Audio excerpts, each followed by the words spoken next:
बहुत साल पहले की बात है। काशीपुर में एक बहुत बड़ा जंगल था। उस जंगल में बहुत सारा जानवर मिलजुल कर रहते थे। कोई मुसीबत आने पर वो एक दूसरे की मदद करते थे। उस जंगल में एक शरारती बंदर रहता था। सभी जानवर बंदर की शरारतों से परेशान हो चुके थे। जब उनके सब्रों का बांध टूट गया तब सबने मिलकर बंदर को शेर खान के पास लेके गए शिकायत करने के लिए।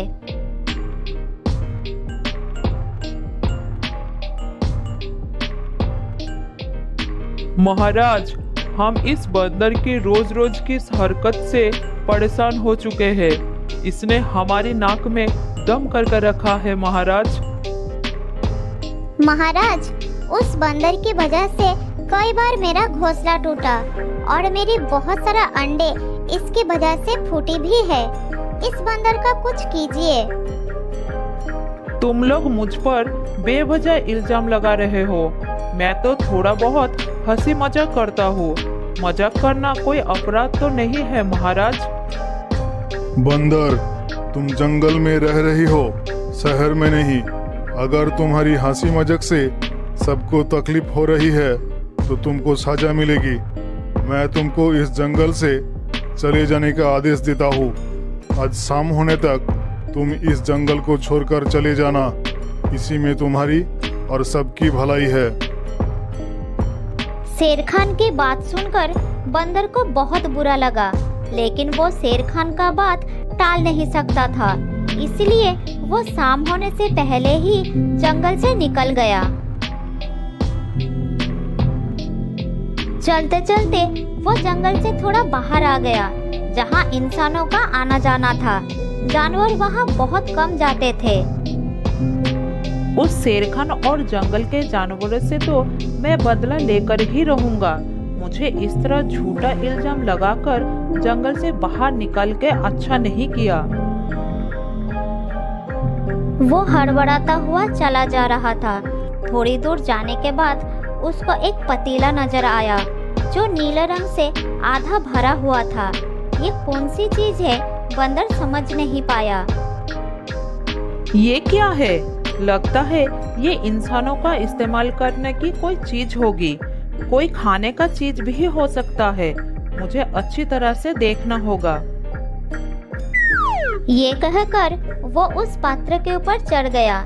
जैसे ही वो ऊपर चढ़ा तब उसका पैर फिसल गया और वो सीधा पतीले के अंदर गिर गया। जब बंदर ऊपर आया तो उसके शरीर का रंग नीला हो गया। अरे ये क्या हुआ? मेरे शरीर का रंग तो पूरा नीला हो गया। अब मैं क्या करूं? मैं तो अपने आप को पहचान नहीं पा रहा हूँ। कौन है? कौन है वहाँ? तभी एक इंसान की आवाज सुनाई दी और बंदर डरकर वहाँ से भाग गया। भागते भागते वो जंगल के अंदर चला गया। फिर एक जगह पर रुका और सांस लेने लगा। तभी सामने का दृश्य देखकर वो चौंक गया। एक बब्बर शेर उसके सामने खड़ा होकर उसे गौर से देख रहा था।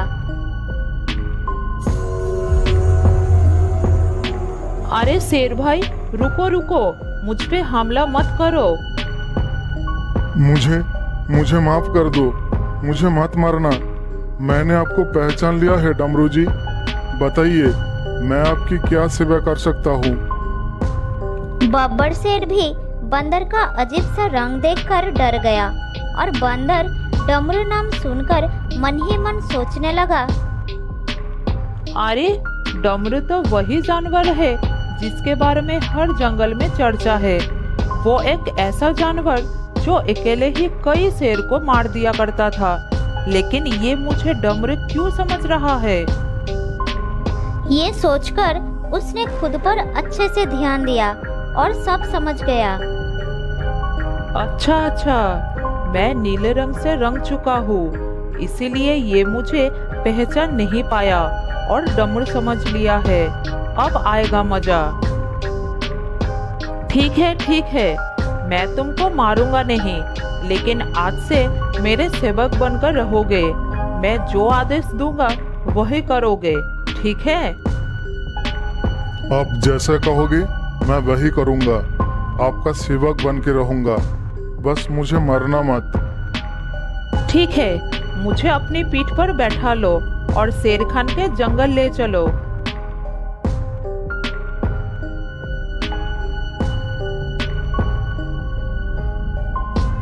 ये सुनकर बब्बर शेर ने बंदर को अपनी पीठ पर बैठा लिया और उसको लेकर वापस शेर खान के जंगल के तरफ चल दिया। जैसे ही दोनों शेर खान के जंगल में प्रवेश किया, सब जानवर उसको देखकर हैरान रह गए। नीले रंग के जानवर को बब्बर शेर की सवारी करते देखकर वो सभी उसको डमरू समझने लगे। तुरंत ये बात जंगल में फैल गई कि डमरू जानवर जंगल में आ चुका है। शेर खान भी उसको देखकर हैरान रह गया। शेर खान, अब मैं आ चुका हूँ, भलाई इसी में होगी। अब तुम जंगल को मेरे हाथ में छोड़ दो। अब मैं इस जंगल को शासन करूँगा। कौन हो तुम? चले जाओ मेरे जंगल से, ये मेरा जंगल है। ये आप क्या कह रहे हैं शेर खान? आप ये देख रहे हैं ना कि बब्बर शेर भी उससे डरता है, इसको अपनी पीठ पर लिए घूमता है, तो भला आप इसे कैसे जीत सकेंगे? ये जो कह रहा है वही करिए। सियार की बात सुनकर शेर खान सोचने लगा कि अभी चुप रहना ही भलाई है, इसलिए वो आगे कुछ नहीं बोला। धीरे धीरे वहाँ से चला गया। अब पूरे जंगल में बंदर का शासन चलने लगा। उसने सभी जानवरों को अपनी सेवा में लगा लिया। उसने शेर खान को भी अपना खाना जुटाने में लगा दिया। उसने अपनी मनोरंजन के लिए दो जानवरों को आपस में लड़ाई करवाता था। इसी तरह कुछ दिन बीत गया।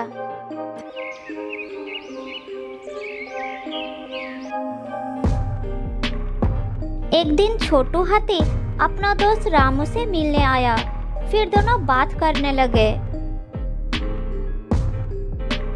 जब से ये डमरू हमारे जंगल में आया है, हमारा तो जीना मुश्किल हो गया है। हर बात में उसकी मनमानी हमें बर्दाश्त करनी पड़ रही है। ये तुम क्या कह रहे हो रामू भाई? डमरू जानवर तो पिछले कई महीनों से हमारे जंगल में रह रहा था। कल सुबह ही उसको फॉरेस्ट ऑफिसर पकड़कर ले गए हैं। उसी की खुशी में हमारे जंगल में दावत रखा गया है, जिसके लिए मैं तुमको निमंत्रण देने आया था। अगर वो पकड़ा जा चुका है तो हमारे जंगल में कौन है? क्या वो डमरू नहीं है? वो जरूर कोई बहरूपिया है। वो डमरू हो ही नहीं सकता। डमरू पकड़ा गया है। उसके बाद रामू ने दौड़कर शेर खान के पास गया और सारी बात बता दी।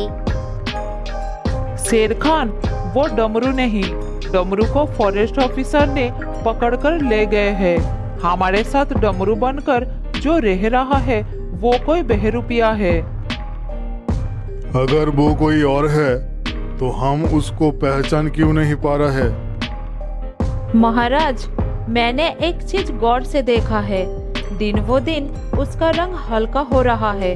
जरूर वो कोई नीला रंग अपने शरीर में लगा रखा है, जिससे हम उसको पहचान नहीं पा रहे। लेकिन वो बब्बर शेर उसको अपनी पीठ पर बैठाकर क्यों घूम रहे हैं?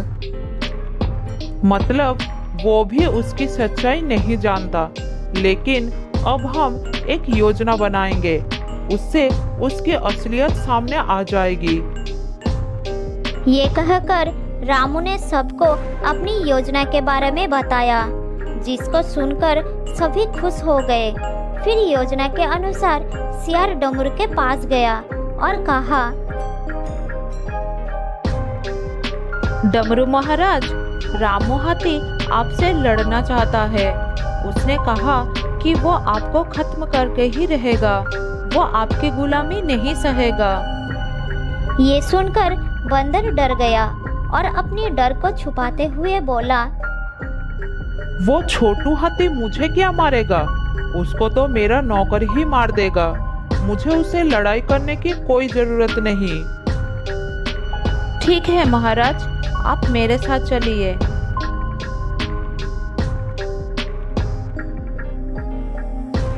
फिर सियार ने उन दोनों को साथ लेकर तालाब के किनारे पहुंच गया। डमरू, अपनी सवारी से उतरो और मेरा सामना करो। मैं तुम जैसे छोटे जानवरों से नहीं लड़ूंगा। तेरे लिए तो मेरा नौकर ही काफी है। ये सुनकर बब्बर शेर ने थोड़ा आगे आया और योजना के अनुसार मोती नाम का एक बंदर पानी लेके पेड़ के ऊपर बैठी थी। उसने सारा पानी डमरू के ऊपर फेंक देती है और तुरंत ही उसके शरीर के सारे रंग धुल गए। फिर बंदर अपने असली रूप में आ गया और बंदर को देखकर शेर खान कहा, अरे बंदर, तू इतने दिनों से हमें धोखा दे रहा था क्या? इतने दिनों से मैंने एक बंदर को अपनी पीठ में लिए घूम रहा था। मुझे माफ कर दो, मैं तो बस मजाक कर रहा था। ऐसा काम कभी नहीं करूंगा। तू कभी नहीं सुधरेगा। तुझे तो मैं नहीं, ये सबसे ज्यादा मेरा गुनहगार है। मैं इसको नहीं छोड़ूंगा। बब्बर शेर की बात सुनकर बंदर बहुत डर गया और वहां से भागने लगा, लेकिन बब्बर शेर भी उसका पीछा नहीं छोड़ा। उसे भागता देखकर सभी जानवर जोर जोर से हंसने लगे। रामू, तुम्हारी जितनी तारीफ की जाए वो कम है। आज तुमने अपना दिमाग का इस्तेमाल करके हम सबको आज़ाद कर दिया, वरना पता नहीं कब तक हम उसकी गुलामी करते रहते। शेर खान, ये तो मेरा फर्ज था। उस दिन के बाद से जंगल के सभी जानवर सुख शांति से रहने लगे। बहुत साल पहले की बात है। एक जंगल में रहता था एक बंदर। बंदर सपनों में जो भी देखता था वह सच हो जाता था। एक दिन वो पेड़ के डाली पर सो रहा था, तभी उसे एक अजीब सा सपना आया। उसने देखा मिठू के 2 बच्चे काली पहाड़ी पर घूमने के लिए निकले थे। घूमते घूमते बहुत समय हो गए और दोनों वापस जाने का रास्ता भूल गए।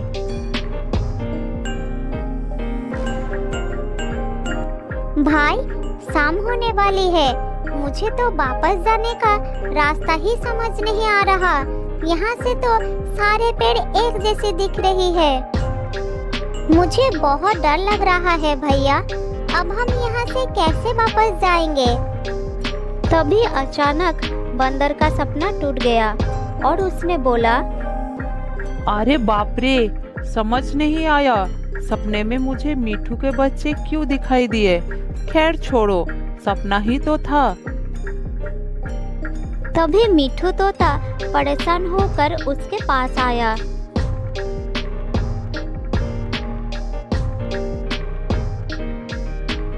अरे मिठू, क्या हुआ? तुम इतने परेशान क्यों हो?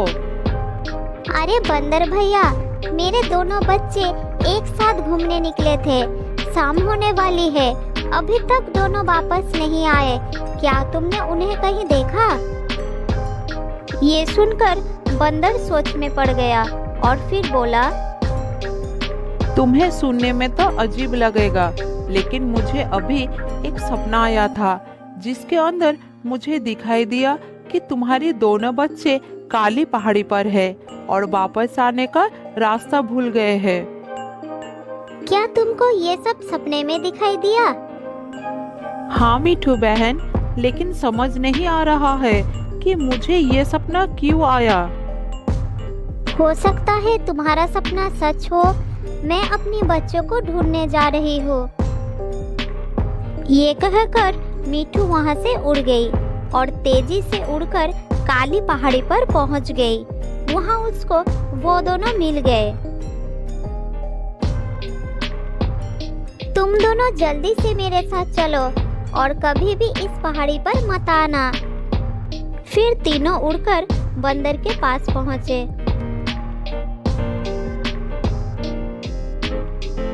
शुक्रिया बंदर भाई, तुम्हारी सपनों के मदद से ही मैं अपने बच्चों को वापस पा सकी। तुम्हारा बहुत बहुत धन्यवाद।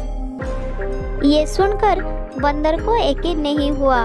फिर मीठू अपने बच्चों को लेकर चली गई। अब बंदर को रोजाना सपने आने लगे और उन सपने में जो भी उसको दिखता वो सच होता। पूरे जंगल में ये बात फैल गया और वो मशहूर हो गया। वो शेर महाराज का भी खास सेवक बन गया था। दूसरी तरफ उस जंगल में बाघीरा अपनी पत्नी शेरनी और अपने बेटे शेरू के साथ रहता था। एक सियार उसका खास चमचा था। वो बाघीरा के पास ही आ रहा था। जब से शेर खान और बाघीरा की दोस्ती हुई है तब से बिल्कुल भी मजा नहीं आ रहा है। कुछ ऐसा करना पड़ेगा जिससे इन दोनों के बीच ऐसी दुश्मनी हो जाए कि बात मरने और मारने पर उतर आए। उधर बाघीरा का बेटा शेरू अपने पिता से कहा, पिताजी पिताजी, क्या मैं थोड़ी देर जंगल में घूमने के लिए जाऊं? मेरा प्यारा बच्चा, अभी से अकेले घूमने जाओगे? ठीक है, जाओ, जल्द ही वापस आना। शेरू वहां से चला गया और उसके ठीक बाद सियार भी वहां से निकल गया। ऐसे ही कुछ समय बीत गए। काफी समय बाद जब शेरू वापस नहीं लौटा तब बाघीरा और शेरनी को उसकी चिंता होने लगी। तब सियार दौड़ते दौड़ते वहां पर आया।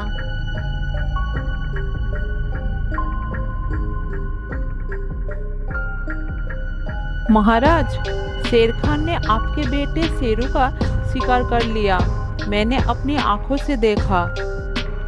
ऐसा कैसे हो सकता है? शेर खान मेरा दोस्त है।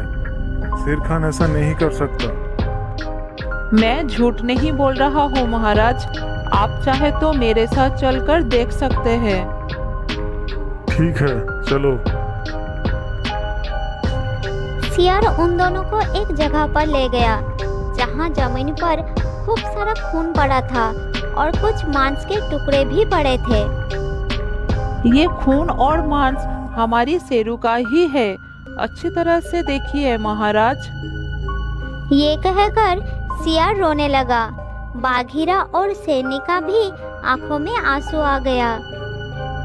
अब मैं उस शेर खान को जिंदा नहीं छोड़ूंगा। जाओ, उससे कह दो कि आप मरने के लिए तैयार हो जाए। ये सुनकर सियार शेर खान के पास पहुंचा और बोला,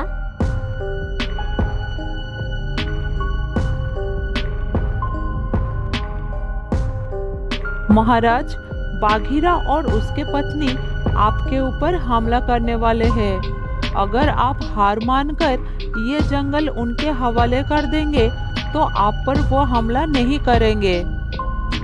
ये सुनकर शेर खान को गुस्सा आ गया और बोला, शेर खान किसी हमले से नहीं डरता। आने दो उनको, मैं भी तैयार हूँ। उधर बंदर पेड़ के डाली पर सो रहा था। इधर कुछ ही देर में बाघीरा और उसकी पत्नी शेरनी शेर खान के पास आ रहे थे। वहां पहुंचते ही दोनों ने शेर खान के ऊपर हमला कर दिए और उनके बीच लड़ाई होने लगी।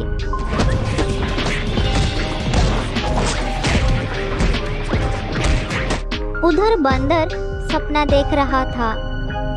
बेटा शेरू, तुम अकेले अकेले कहाँ घूम रहे हो? सियार काका, मैं बस घूमने निकला था। अरे मेरा बेटा, घूमने निकला है, लेकिन यहाँ तो घूमने का अच्छा जगह नहीं है। तो आप ही बताइए कि घूमने का अच्छी जगह कहाँ मिल सकता है? ठीक है, मैं तुमको तालाब किनारे ले चलता हूँ। वहाँ तुमको अच्छा जगह मिल जाएगा। फिर वो दोनों तालाब के ओर चलने लगे। सियार शेरू के पीछे पीछे जा रहा था। सामने एक बड़ा सा गड्ढा था। शेरू उसमें गिरने ही वाला था, लेकिन संभल गया। तब सियार ने उसको पीछे से टक्कर मारकर गड्ढे में गिरा दिया।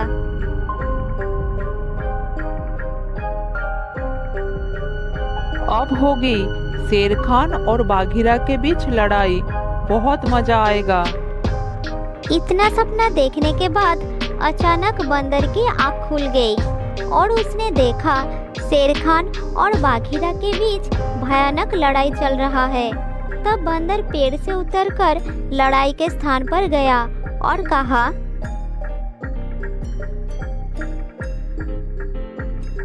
रुक जाओ बाघीरा, तुम्हारा बेटा शेरू जिंदा है। ये सुनकर दोनों रुक गए।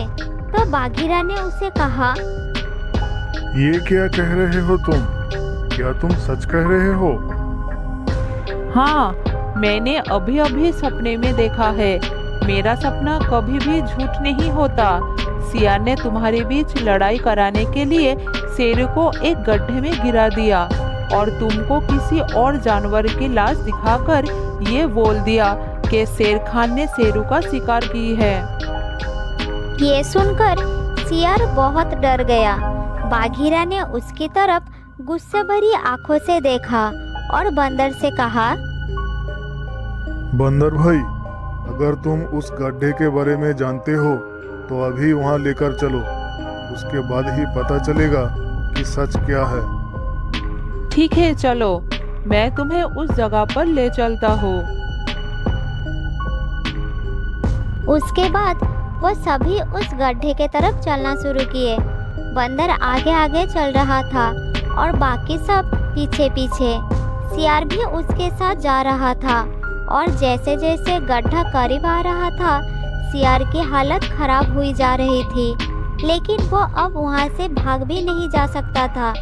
फिर गड्ढे के पास पहुंचकर सबने गड्ढे के अंदर शेरू को देखा। बाघीरा बहुत खुश हो गया और उसने गड्ढे के अंदर कूद गया। चलो बेटा, अब तुम मेरी पीठ पर चढ़कर ऊपर उठने की कोशिश करो। तब शेरू ने छलांग लगाकर बाघीरा के पीठ पर चढ़कर ऊपर उठ गया। उसके बाद बाघीरा भी ऊपर आया। सभी जानवर बहुत खुश हो गए। सभी जानवर अब सियार को बहुत गुस्से में देख रहे थे। फिर बाघीरा ने सियार के ऊपर झपट पड़े और उसे लहूलुहान कर दिए। फिर बाघीरा शेर खान के सामने आया और कहा, माफ करना शेर खान, मैंने बिना सोचे समझे तुम पर हमला कर दिया। मुझे ऐसा नहीं करना चाहिए था। तुम्हारा कोई गलती नहीं है बाघीरा। अगर मैं भी तुम्हारा जगह होता तो मैं भी ऐसा करता। सारी गलती इस चपलूस की थी।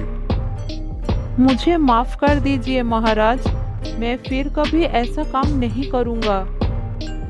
माफ कर दो? तुझे क्या लगता है ऐसा घिनौना काम करने के बाद मैं तुझे माफ कर दूंगा? तू हमेशा के लिए इस जंगल को छोड़कर चला जा, नहीं तो मैं तुझे मार दूंगा। फिर सियार उस जंगल को छोड़कर चला गया। उसके बाद वो तीनों वहां से अपने जंगल वापस चले गए।